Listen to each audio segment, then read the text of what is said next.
Proceed. This is good. Okay, the first item is the minutes of our November 29th meeting, which is 8 pages long, and I think it was a marvelous job done by our recording secretary to capture so much material. Does anybody have any comments that they want to bring to the... No. Everybody's happy. Well, okay, well, I wanted to mention that there's a long explanation given by San Antonio from VHB of the feasibility study that's in progress to find out what are all the options with the Pickpocket Dam. Now, there was this immediate need to apply for the grant because there was a deadline and had to do something, but the grant won't be decided until mid-July. So all the options are still out there to be discussed and figured out with the feasibility study. And I can address this one to Paul, but in the notes on page 3, it says that VHB is on track to have a draft feasibility study in January. And I'm presuming that that means we'll want to have a meeting on the third Thursday in January to give them an opportunity to present their feasibility study here? No, it doesn't mean that at all. So the funding partners will get a draft feasibility study in January. After some comments from them, it'll be draft will be then circulated in February.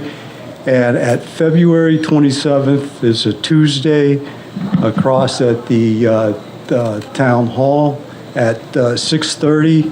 We'll have a presentation on the findings of the feasibility study. Okay, so February 27th at what time? Yeah, and I know that it's more than what your minutes are, you know, and I'm telling you new stuff, but 6:30. 6:30 p.m., so that's an evening presentation at the town hall. Correct. At the town hall or the Well, offices? Town hall across the street. Town hall across the street. Okay, so, okay, so at this point, I want to interrupt a moment and say Lionel couldn't be here because he has a doctor's appointment, but he did send me an email. And his idea was the committee needs to discuss a public meeting in the town hall. The Rockingham Planning Commission has run a couple of these for the River Committee and could be a good neutral element. Again, I suggest we invite Brentwood folk to attend, etc. So Rockingham Planning Commission, is that who would organize the presentation at the town hall? Rockingham Planning Commission? No, I have not had any contact with the Rockingham Planning Commission at all. And I think when we did the Great Dam one a few years ago, that they were not involved in that either. So Okay. but we can Well, we can research that a who would little be bit. involved in setting up the town hall meeting? Is that something you can do, or is that Well, that's something we can do. Yeah. do we need the select board involved, or is there anybody else that needs to? No. Okay. Just throw out the invite. All right, so that's the plan, is to have it on 2/27/23, 6:30 at the town hall. 24. 24. The 2024. Oh, yes, February 24. I got to get the year right. Okay, that's happening at 6:30 in the town hall, and we should have a more complete feasibility study that would identify options, pros and cons, and the costs. Yes, you'll have. Suddenly this works. I hope it was working before, because we did. We turned it up. Some of the people said they couldn't hear. So Okay, so you got the roll call. So everybody knows who's here. Oh, we got it. Dan Jones has just added to the roll call. Dan Jones is here now, so that's more than a quorum. So this meeting you guys are scheduling for February 27th, are the abutters going to be notified this time? And you said Brentwood's going to be notified? Well, I don't know how that's done, but yes, we want to invite the public, everybody. Who invites the public? Who's in charge of doing that? I don't know the right people to invite. I tell you what, one way to catch everything is I could have that put in the paper as an advertisement, as an Okay. announcement. Announcement? Yeah. Yeah, go ahead. Good afternoon, Rustine, Town Manager. I just wanted to let everybody know, so we don't have an abutters list for Brentwood residents in the town of Exeter. So that, as far as like notifying people, we have options to do that and to try to get the word out as much as we can. But that's one piece of the puzzle that we don't have. So just wanted to make that Okay, clear. thank you. So- Yeah, we need to work on this. Can I make a suggestion, Mr. Dean? If we can notify our colleagues over in Brentwood and leave it to them to spread the word, perhaps? Absolutely, Okay. we'll do that. And I've been notifying through typically their town administrator from the town manager's office. Okay, thank you. And while we're planning the future, let me ask Paul, are we expecting to have a meeting on the third Thursday of January for announcing anything?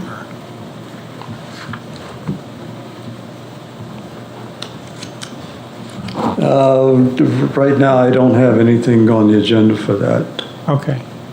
Well, maybe after this meeting sometime you can let me know what the plan is for January and February as far as having a River Advisory Committee meeting on the third Thursday.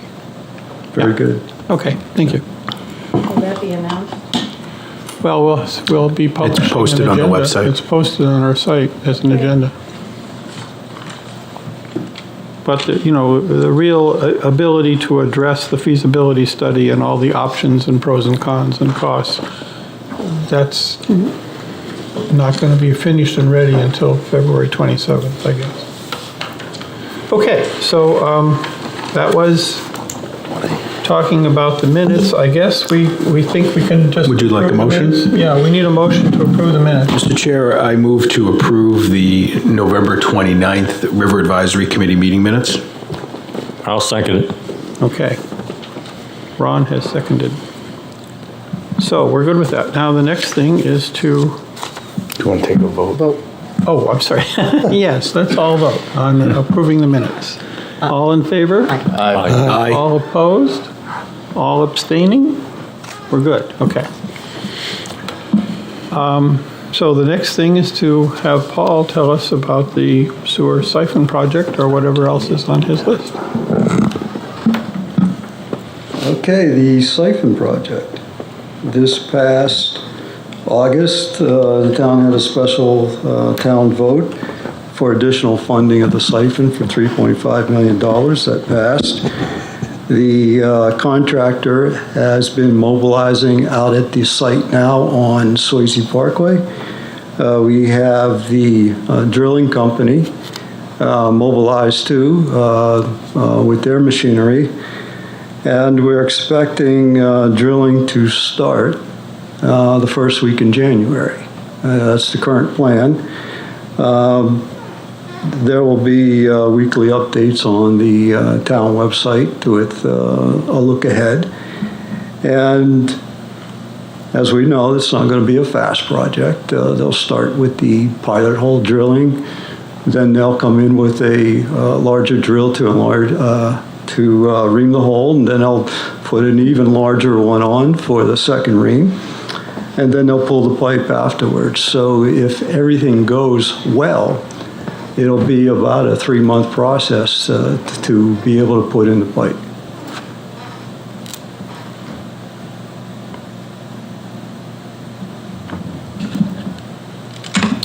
That's That the was- plan ahead. A plan ahead, 3-month project. And we can flush things until then, right? You can, you Good. can. Everything still is functioning, so we're good to go there. Okay, thank you. Now for the main purpose of today's meeting, we're going to talk about septic systems a little bit. And also who we have here is Sally Sewell from the Watershed Assistance Grants folks. And she also helped us out with some funding of the Great Dam Removal Project. So she was a figure that came to this meeting quite a bit when that project was going on. And she's here tonight because she's helping us again with some funding for the Great Bay situation of extra nutrients out into the bay and how we can try to mitigate some of that. And with that, I want to give you a little bit of history here first, so put it in context of what we'll be looking at here in a moment. Back when we were required to upgrade our wastewater treatment plant, one of the things that we had to do, one of the requirements of the permit, was to develop a nitrogen control plan. And this was around 2017-ish. And with that, we had Wright Pierce, and at the time, Renee Bordeaux, which now works for Geosyntec, was part of that team. And part of that nitrogen control plan was not only what are you going to do at the wastewater treatment plant to reduce the nutrients in the effluent, but also what else can you do in town, including non-point source, our drain lines, our runoff from our land uses. What can you do to help reduce nitrogen? And that was quite the learning process. And when we first started that, it was quite apparent how difficult it is to reduce some of these nitrogen flows from land bases. And one of the subjects we looked at was septic systems. And septic systems get into the groundwater, and eventually the groundwater migrates to the surface waters. And then the surface waters eventually get to Great Bay. There was quite a bit of loading of nitrogen and nutrients in that groundwater from septic systems. And at the time, we come to understand that there's other types of systems, advanced septic systems, that will, reduce the loading,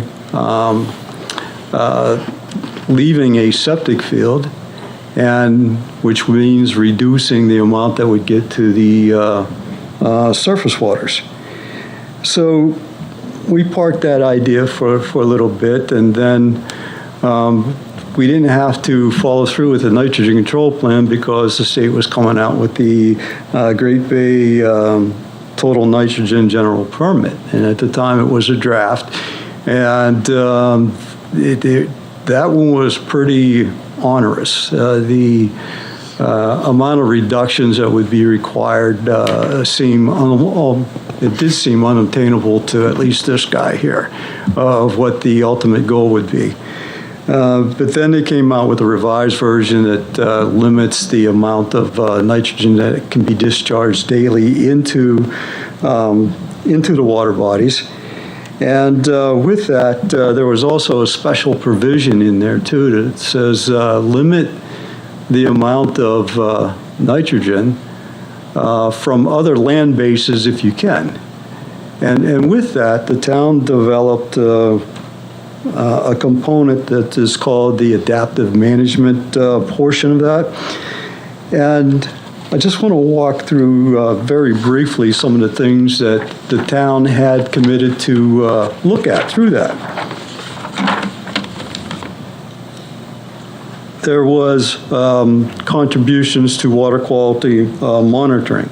And since the time of that Great Bay Total Nitrogen General Permit, a group of towns surrounding Great Bay has formed, and it's called the MAM Group, Municipal Alliance of Adaptive Management, of which funding can be given through organizations that are trying to understand and help with the nutrients in Great Bay. So the town is contributing to that group, which the funding then goes to PrEP and folks like that. Also, we committed to tracking the nitrogen through development. Any development over a certain size that comes into town or redevelopment, we go through what they call PTAP. It's pollutant tracking something or other. And consultants need to give estimates of their pollutants there so that we have an understanding of what's happening that way. And also what type of structures that they can build that mitigate some of that pollutants too. And then there was a component for source reduction. And one of the things we looked at was a sweeping program, maybe getting additional sweepers. We did not go with that, but we did enhance some of our additional sweeping in the fall because of leaves and that sort of thing that could get into the drainage system and create extra nutrients into the bay. We also developed a catch basin replacement program where the sumps, water falls in these grates, the sediments are carried in there, the nutrients are on the sediments, and we've got quite a few catch basins that has very little or no sumps in there too, so we developed a replacement program, and which this past year proved difficult in implementing because finding contractors to replace our catch basins for us was a little difficult. From there, we have our planning department that was doing some land use regulation review of how we can encourage development for, these are my words, not the planners, and I don't see the planners here, so I can use these words, I guess, like infill, where you can have development in developed areas already, and then the additional infrastructure required that if you didn't have infill and they were branching out, less impact to the environments that way. So that is ongoing. We have inflow and infiltration removal also from the sewer system because the more you can remove from that, depending on what your effluent allowances are that day, that there'll be less of the nutrients going into the receiving waters also.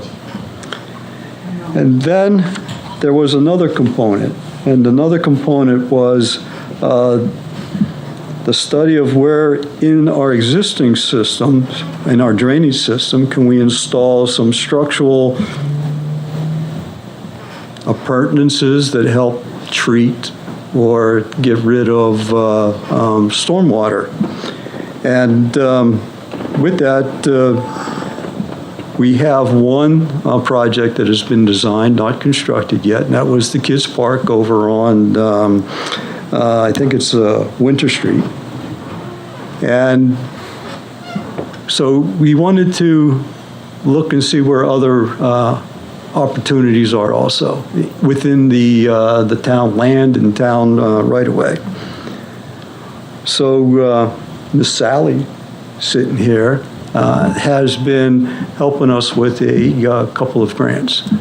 One is the design and construction of that kids park BMP. BMP, Richard, is best management practices, very poor name for this structure that will help clean the water.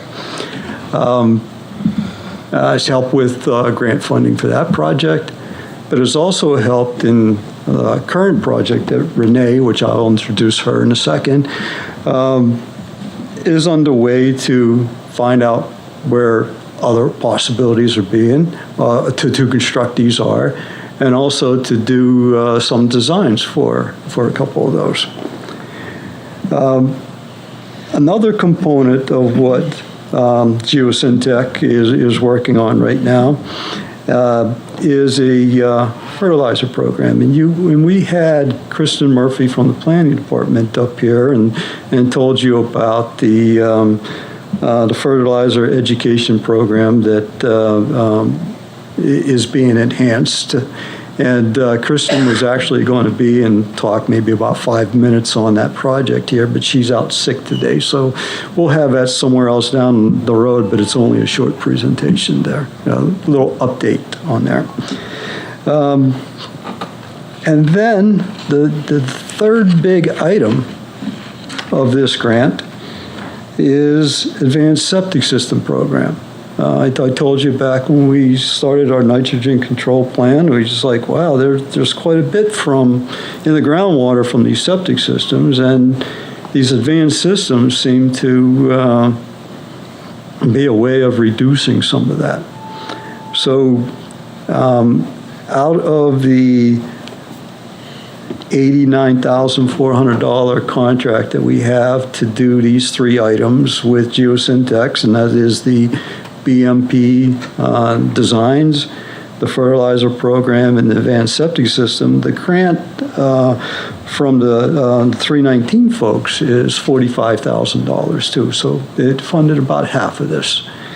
So with that, I would like to invite Renee Bordeaux from Geosyntec to come up and walk through an advanced septic system program. And how we worded it back when we did the adaptive management plan was, do these things make sense in Exeter?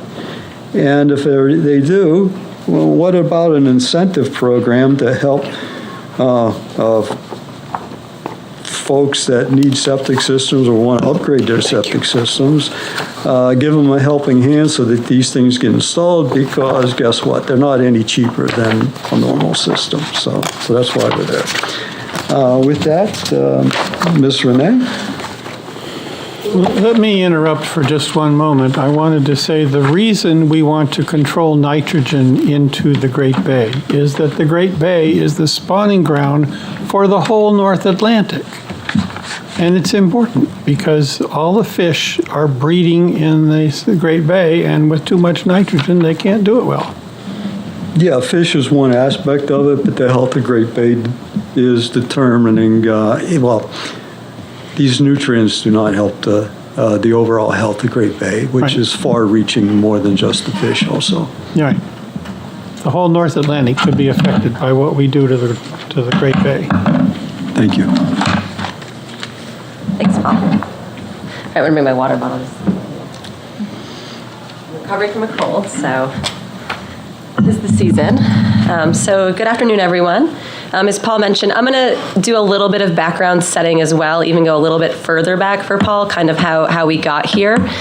I did pass out some handouts. I do apologize after I printed those. I did switch a few slides around and added one, so those things happen, and I was like, I don't want to waste more paper.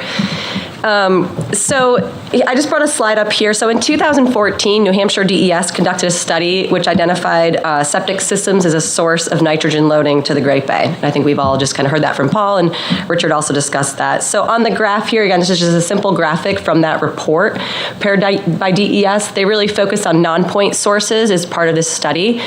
And as you can see on the right-hand side, there's a large pie graph which kind of breaks down the percentage of non-point source by the source type. And you can see in the purple piece of the pie, approximately 29% of the total non-point source load to Great Bay is from human waste associated with septic systems. And this is just the Great Bay. And then on this slide, this looks at just the Exeter River. So in that study, they also broke it down by the tributaries going into Great Bay. And so again, this shows the total non-point source load into the Exeter River. And of this load, the non-point source load in Exeter, approximately 37% is from human waste associated with septic systems. So it's not an insignificant load. You'll also notice in the small purple box, and this will be difficult for everyone to read, and I do apologize, I should have blown that up. There are also loads broken down based on proximity of that septic system to the distance of the water body. And really what this study showed was that septic systems that were in closer proximity to a water body, and they used approximately 200 meters, delivered more nitrogen load to the water body than those that were distances greater than 200 meters. This is because there isn't enough travel time for significant nitrogen losses in groundwater to occur before reaching the water body. You can see in the box, and maybe you can't see, most of the septic systems within the Exeter River watershed are at distances greater than 200 meters. Approximately 98% of them are at that distance. But there are septic systems that are within that 200-meter buffer. And then again, another graph from this study. details an input from the watershed and an output delivered to the actual water body. And when you review this study, there's a lot of input and output terminology, and I'm not going to use that a lot in this presentation, but just for clarification purposes. The septic system, the input load is what enters a septic system at the beginning of it, and the delivered load is what has traveled through the groundwater and ultimately makes its way to the water body. So it's what's treated by the septic system and then what potentially gets uptake through groundwater or potentially through the soil contact. So you'll see there's a significant reduction in the amount. If you look on the left bar, that is the input, and again, focusing on the purple, which is the human waste, so you can see that's a large bar on the left, and then the actual delivered load gets diminished from what is put into the septic system, but what ultimately makes its way to the water body.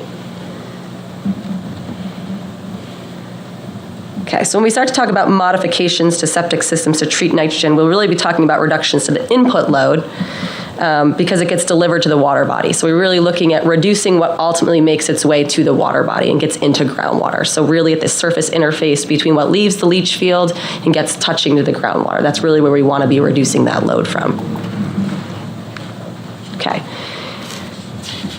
As Paul indicated, there's been several permits where the town has done nitrogen control planning. I'm going to reference the most recent one. In 2021, EPA issued the Great Bay Total Nitrogen General Permit to regulate nitrogen discharges from 13 wastewater treatment plants in the Great Bay.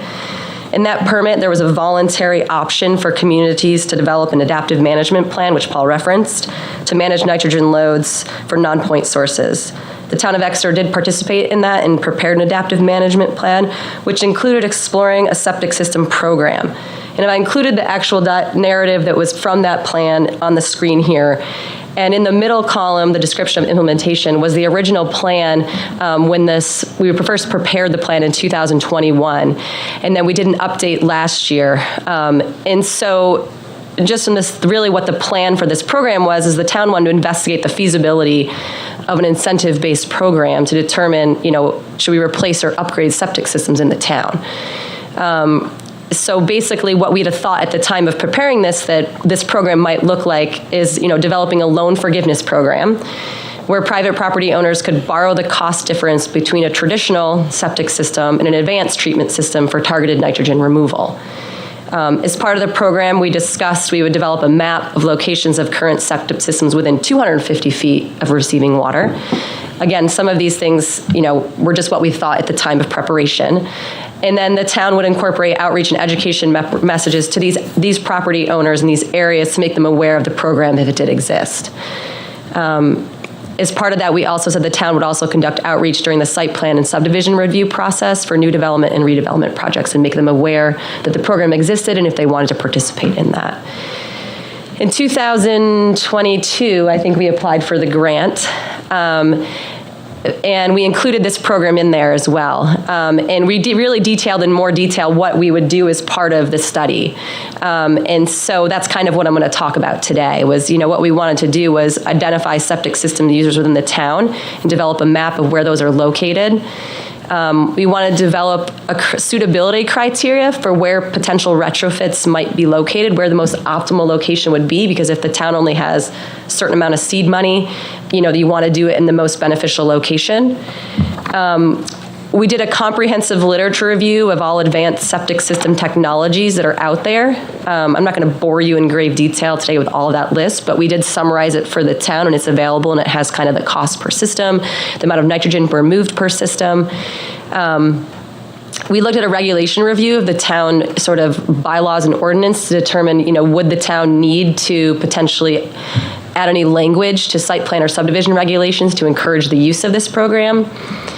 And then we looked at a bunch of funding mechanisms, incentive programs that exist in other states, communities, counties, et cetera, and sort of what they're doing and how they're implementing those programs.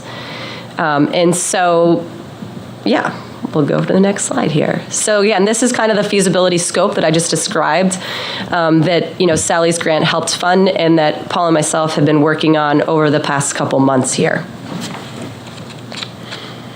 So before we dig deep in here, let's take a step back to talk briefly about what is a septic system. So a septic system is an on-site wastewater treatment system that typically consists of a settling tank and a leach field. to treat and inject sewage into the ground. Septic systems are typically used for residences in rural areas or suburban areas where municipal sanitary sewer is not available. So septic systems are designed to slowly infiltrate waste through the soil and ultimately into groundwater. These conventional septic systems are excellent at removing bacteria from wastewater effluent. However, they're not as effective in removing nitrogen, which is a component of wastewater.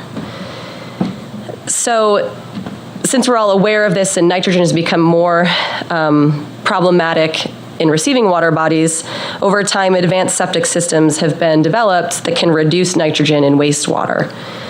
And these systems are designed to remove and protect water resources as well as reducing environmental impact in their entirety. So this is an older map. We do have a newer version. It's sort of hot off the press and we're still revising it of where all the septic systems are located in town. But in the brown shaded area, it gives you a general idea of where there are potential septic systems located within 200-meter boundary within the town. Again, that 200-meter boundary are where we feel septic systems have the greatest potential to impact water quality.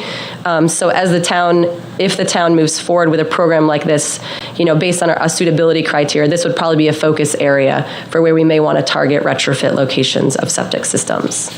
And again, we'll have a more detailed map that kind of looks at all the parcels in town that are served by septic systems as well. But this just gives you a general idea of where they're located. So I mentioned previously suitability criteria. So how might the town, if they were to implement such a program, determine where the most suitable location to install retrofit applications would be? So location, we've talked about that in a few times now. Some distance from a water body is obviously important. You could also look at wetlands, proximity to drinking water supply wells or aquifer protection areas. Again, also extremely important areas where you want to make sure you have pristine water quality. Establishing a sensitive area setback or incorporating this into regulations would be necessary so that people know, hey, this is the proximity and location where we want to encourage the use of these systems. You could also look at existing nitrogen contribution, so areas with high nitrogen contributions from septic systems or receiving waters that are impaired due to nitrogen contributions. So if there's receiving waters that have an impairment for nitrogen and there's a lot of septic systems discharging into those would be good areas to potentially target. The estimated nitrogen reduction. So if someone moves forward with a project and they've selected a technology or they've proposed the project, does it have a high potential for nitrogen reduction associated with it? Again, if we want the most cost per dollar invested, we want to make sure these projects are going to have a large nitrogen load reduction associated with them. Another thing to consider is underlying soil type or high groundwater. So areas with sandy soils, again, where groundwater is going to move fast, or with high groundwater, again, it's going to have less contact time. So we might want to target those areas as well.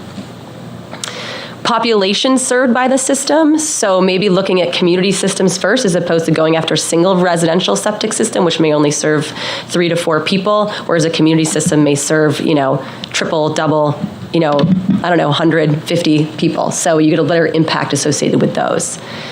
Project readiness. So how soon could a project be built? Is it just an applicant coming forward and saying, "Oh, I'd love to do this, but I haven't started at all," or someone who has, plans developed, they're ready to go? Again, that would be a quicker, faster option for the town to get a project in the ground.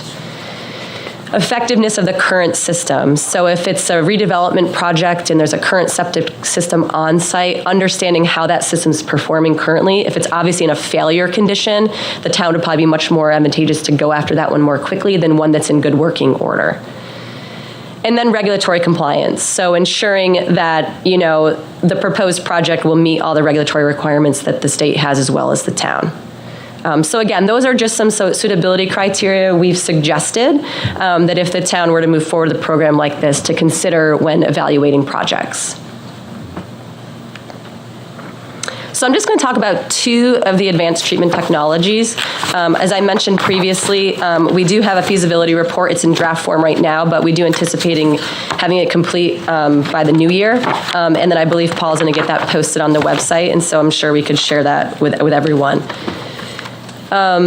And I am not an expert in all of these technologies, so if you ask nitty-gritty details, I'm probably not going to be able to answer them. But I'm just going to kind of show you generally what they would look like. You saw kind of the picture of our conventional system here. Let me just go back. Whoops, doesn't seem like it's going in the right direction there. That's bizarre.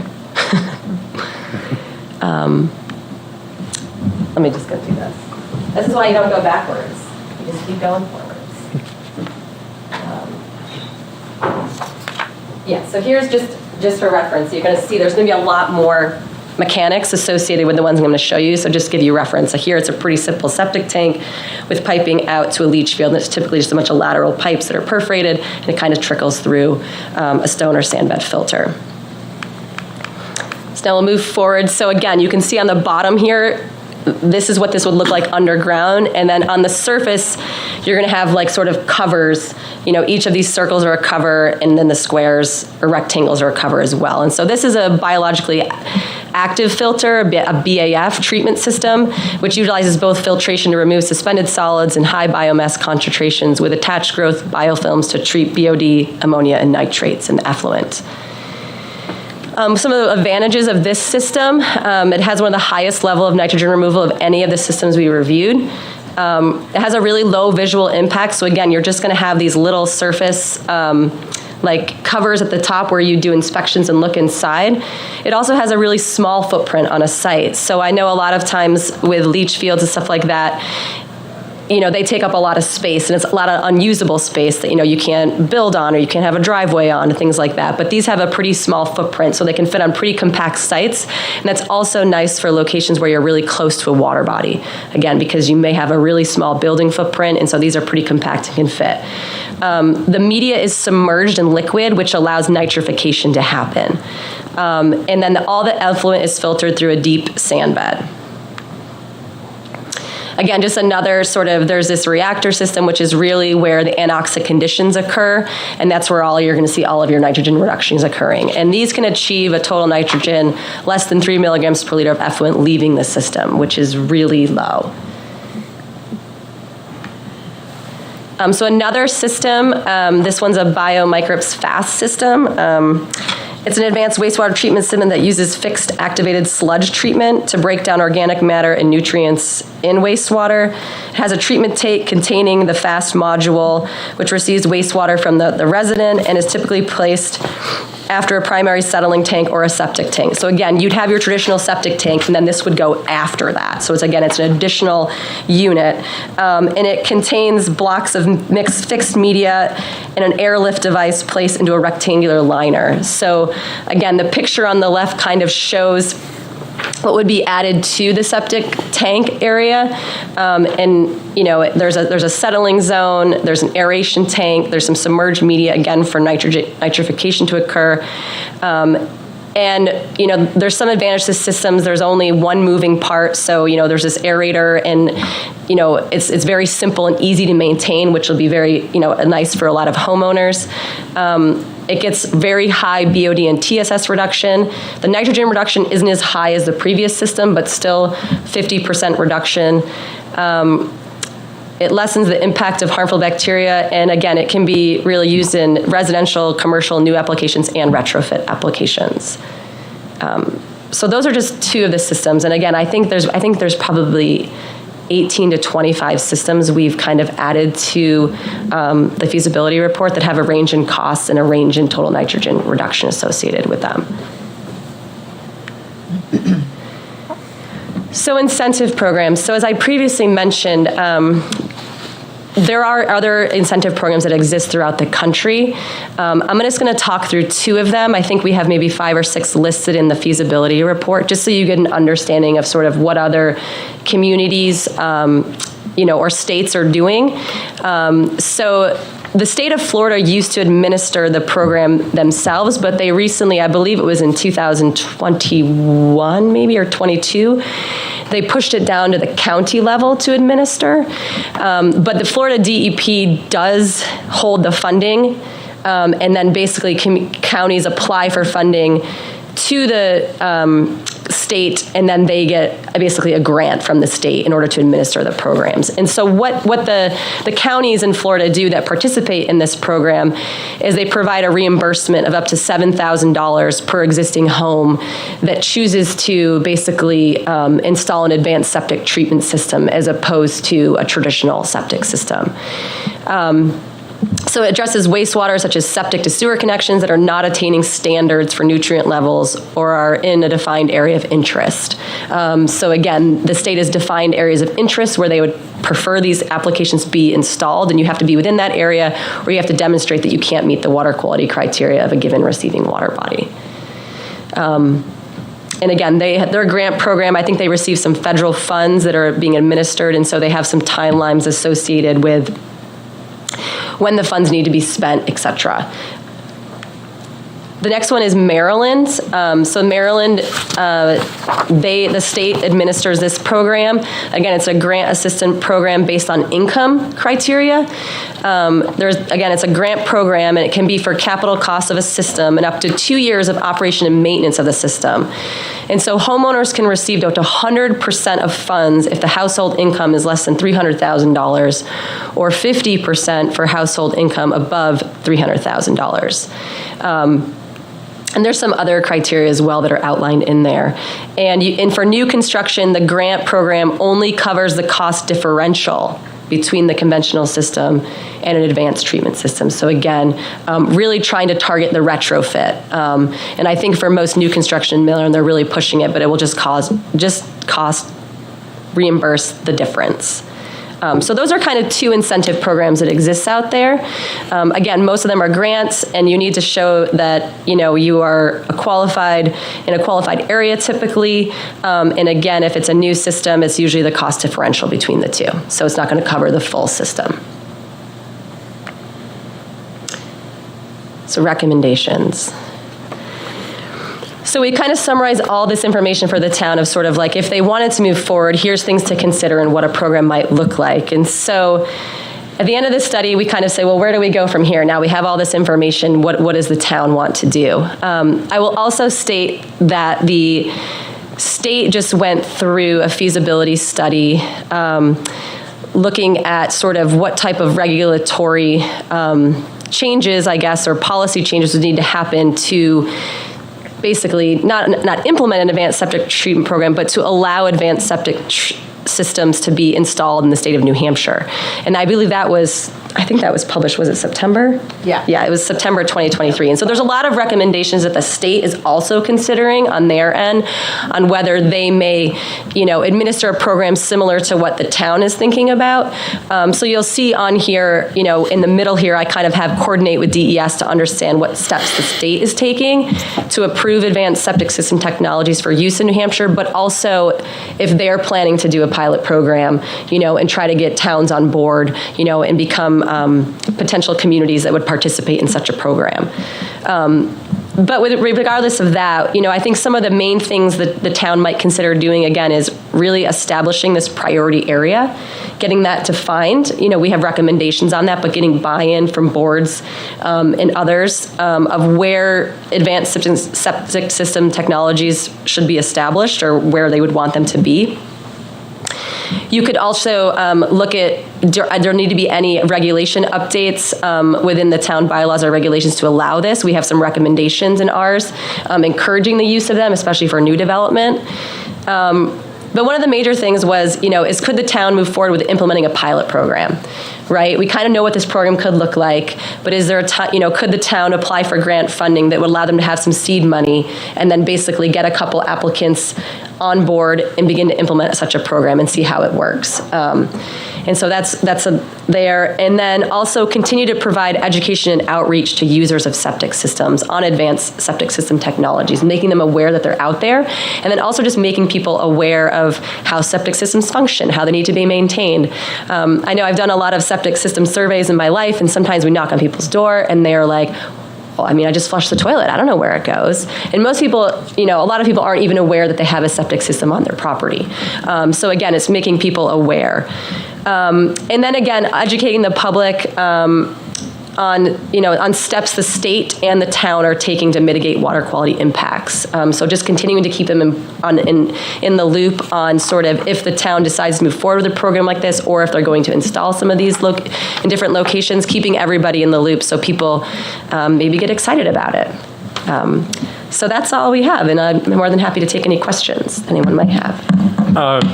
Would that take the place of the leach field, or is that added acreage to put in that system, the advanced system? So it depends what type of system. In some locations, it's all just a compact system, and it would take the place of a leach field, and then the effluent discharges. In other ones, it goes before the leach field and still uses the leach field. Okay. But the footprint of some of the systems are pretty small. All right.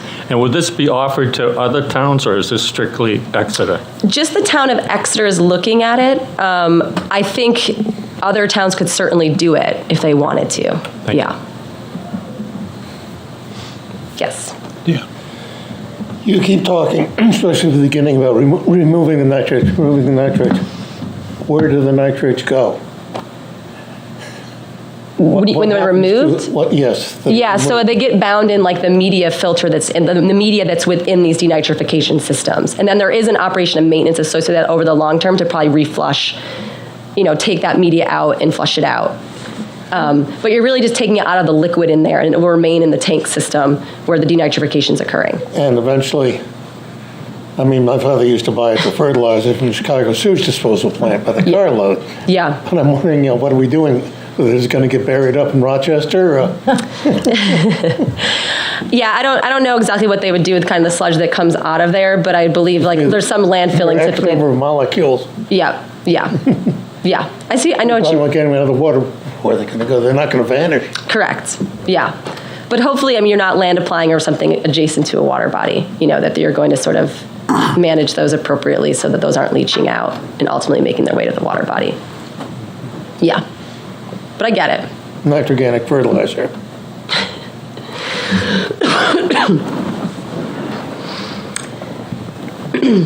Yes. Question over here? Oops, sorry. Yeah, what about, I have to. You're like, I don't want to answer a question then. yeah, well, I guess there's a lot of farms around Exeter, Stratham, Brentwood, and I see a lot of, say, milk cow farms milking cows and spreading of cow manure and stuff like that to fertilize the ground. There are some farms, you can smell it from miles away. Yeah. How does that have an impact on the, because I know a lot of them are right next to Great Bay, and whether or not that would affect nitrates.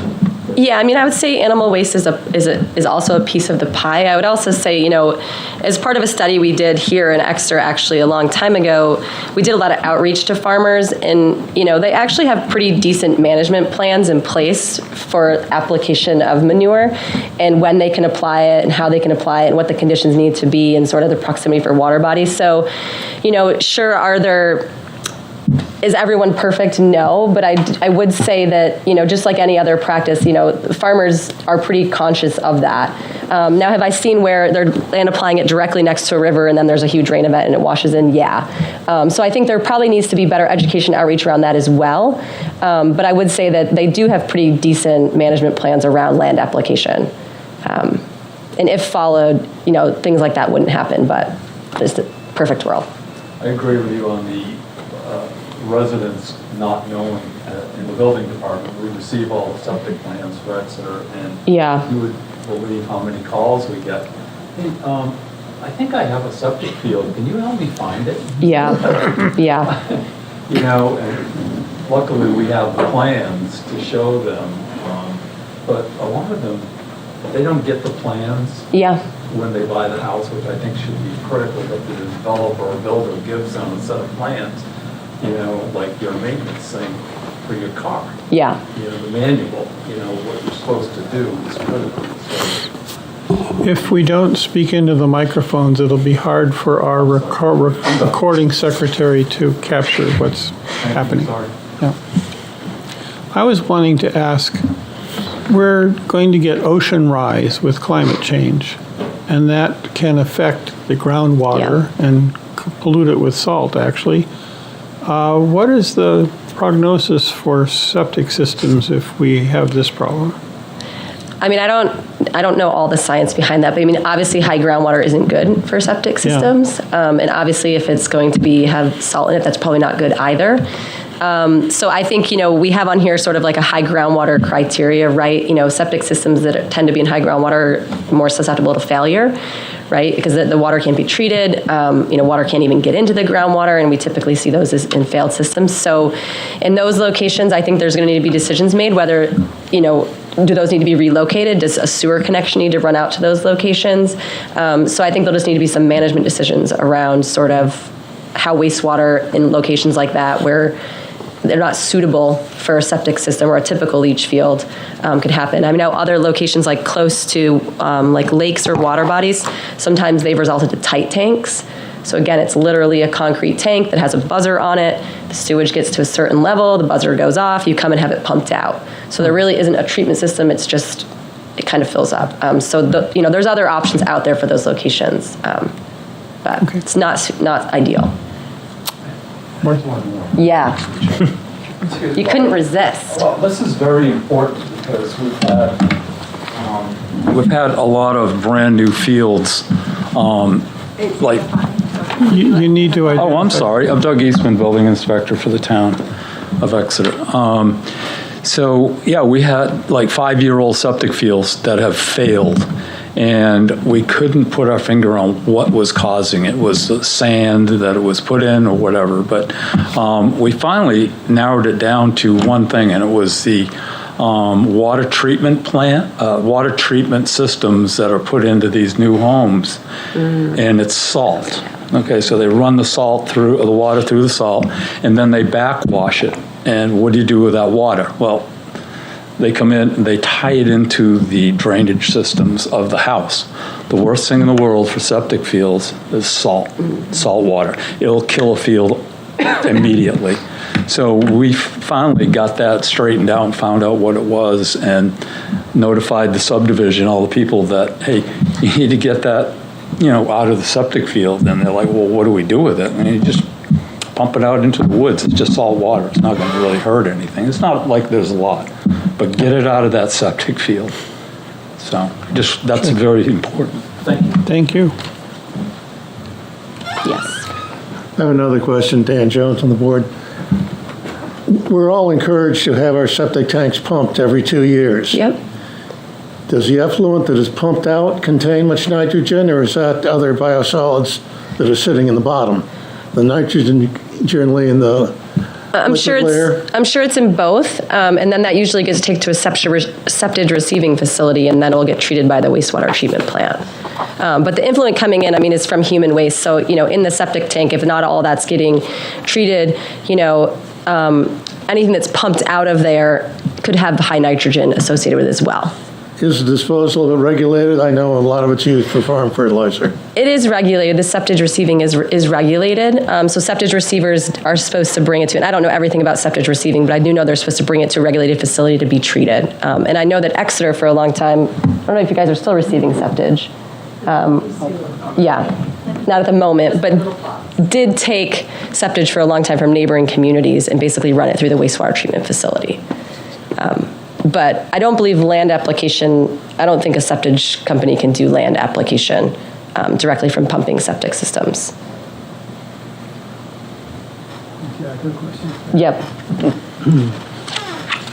Again, Paul Velocich, interim Public Works Director, at least for another week or two.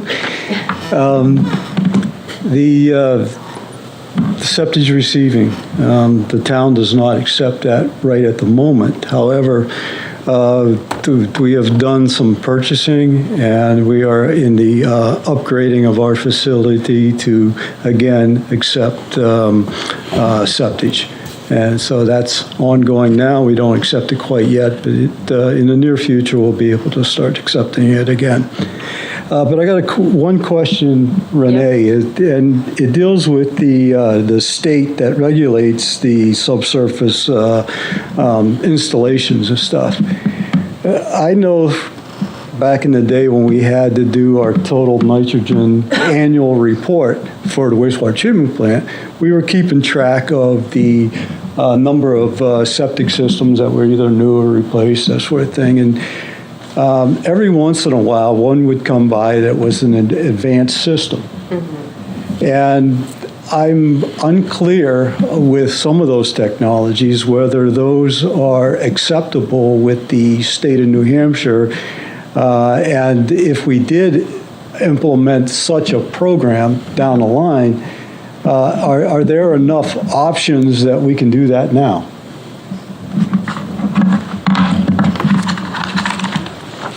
Yeah, so currently, one of the outcomes of the feasibility study that they just kind of underwent was the state doesn't have a list of accepted technologies for advanced treatment that they approve on a regular basis.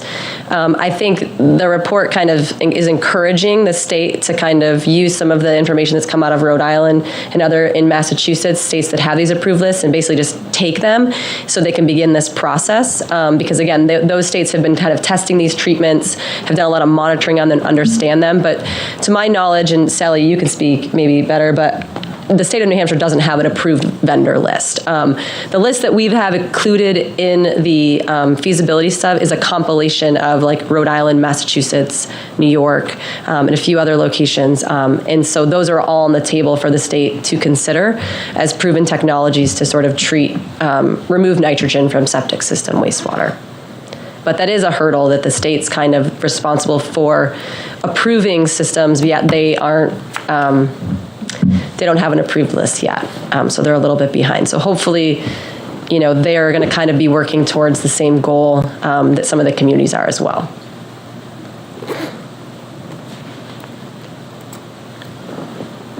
I have a question.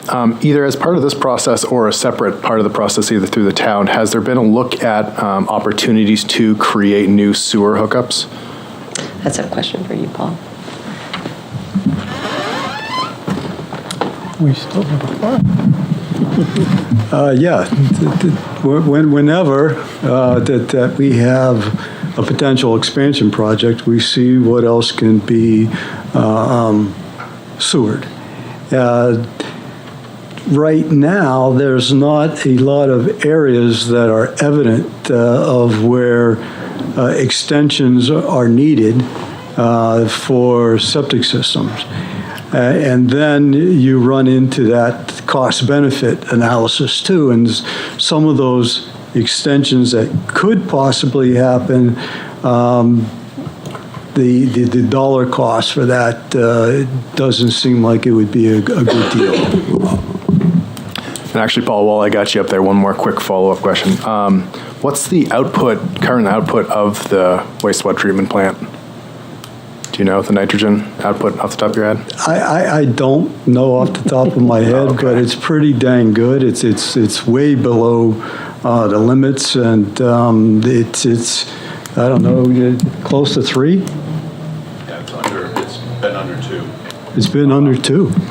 Under 2 milligrams per liter, I think, is what is that the yep. Yeah, number, yeah. Where our permit requirement right now is 5, and the limited technology is considered to be 3. That's excellent. Great. Thank you. Thank you. Okay, are we done with the with your presentations, Paul? Yes, Okay. we're done. No more questions? All right, so the next thing on the agenda is other business. Is there any other business? Next thing on the agenda would be public comment.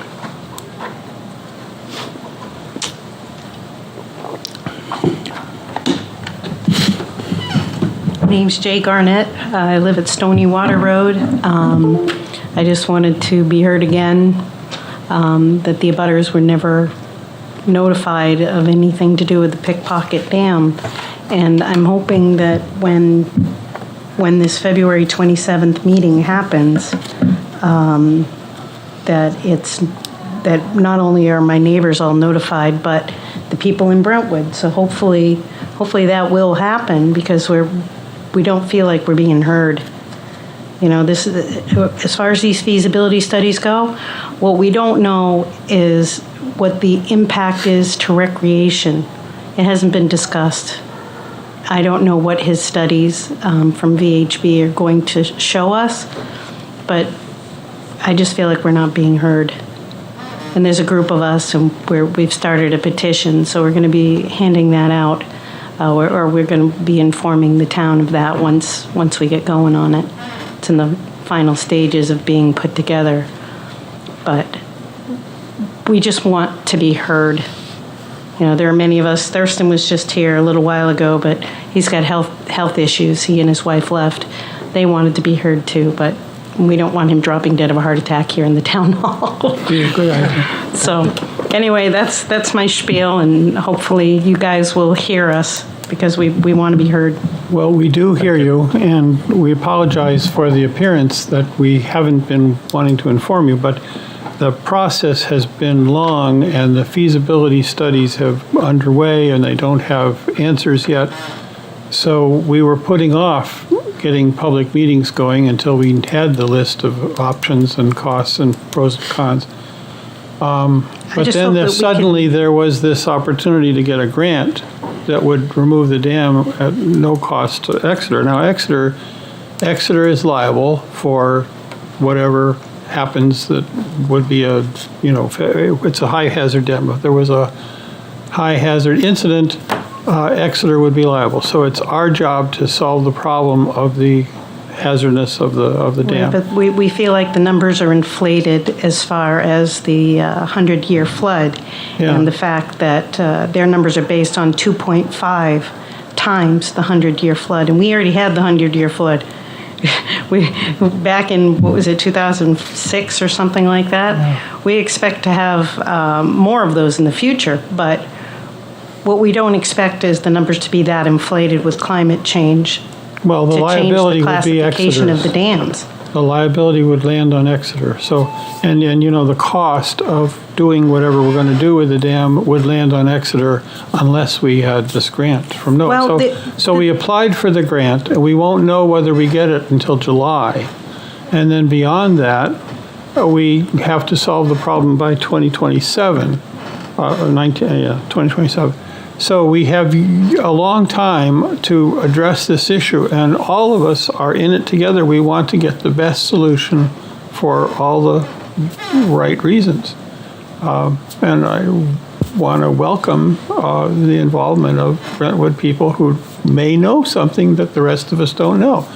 There was a story about an operation that engineers wanted to do on Lake Erie that would cut a path through the ice so that people could get materials down across the lake more easily. But the natives knew that if they did that, it would stop the migration of several species across the ice. So the natives have information that everybody needs, and that's why all the stakeholders need to be involved in getting to the right decision for this dam. I'm all in favor of that. And incidentally, when we were thinking of removing the Great Dam, there were a lot of people who came forward with historical interest in the dam, recreational interest in the waterway.